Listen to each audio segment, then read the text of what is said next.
Hello, I'm Mr. Muskeluk, your AP Chemistry teacher at Chem Advantage. AP Chem multiple choice question.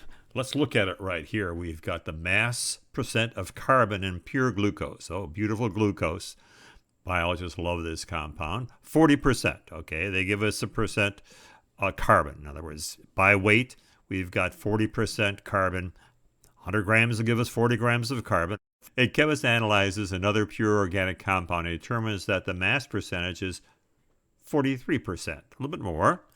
Which of the following compounds would have this mass percent of carbon? Well, you've done mass percent calculations plenty of times. I mean, 12 times carbon divided by this entire formula mass, and we'd have to find out which one of these things is 43% roughly. Well, that's a lot of calculations. I mean, you might have to do all four of these, and wait a second, we got a time limit of 1 minute and 30 seconds, so I wouldn't pull a calculator out on this. I'd say, okay, there's got to be a better way of looking at this. So we look at it. They've given us glucose here, and it's interesting, C6H12O6, and one of the notorious things, so this is my little warning saying, let's do this without a calculator. But the important thing is that glucose really is simple. If you're looking at empirical formulas, which you can use to find mass percentages, it's C1H2O1. I mean, that'd be easy to do this calculation. You could say, okay, 12 plus 2 plus 16, 30 grams per mole, and 12 over 30. That'll give us 40%. But let's not do the calculation. We've got C1H2O1.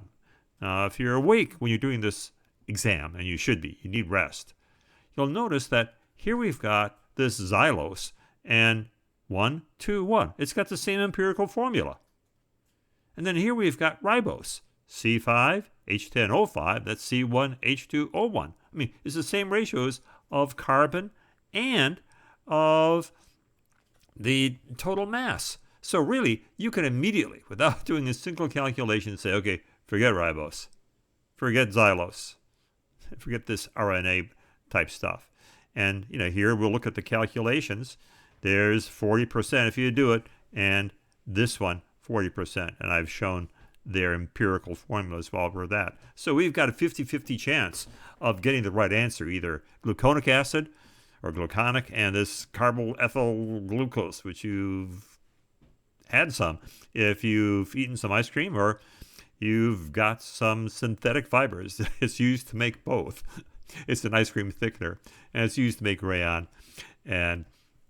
But we got to decide which one it is. So let's go back to our glucose. Our glucose here is 40%. It's a C6H12O6.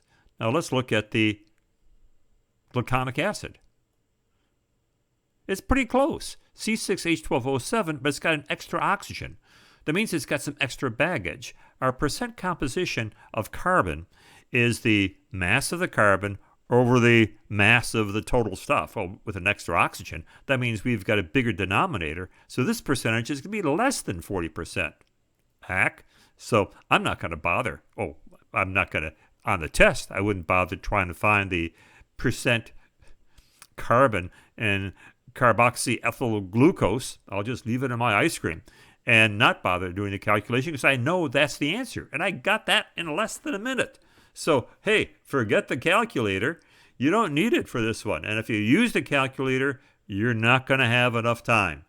So think of easy ways of solving a problem. There are easy ways. These multiple choice questions have if you're clever, an easy solution. But while I'm at it, and I'm on this YouTube thing, I might as well do this calculation. So I pull up my calculator. I'm going to clear things. And I'm going to find out what the percentage is. This is how I would do it. I've got my carboxyethyl glucose, so I've got 12 for carbon. And again, you got to know the molar mass of carbon, hydrogen, and oxygen. That's the carbon contribution. So that's my numerator. And now I've got to do the 12 times 9 of them.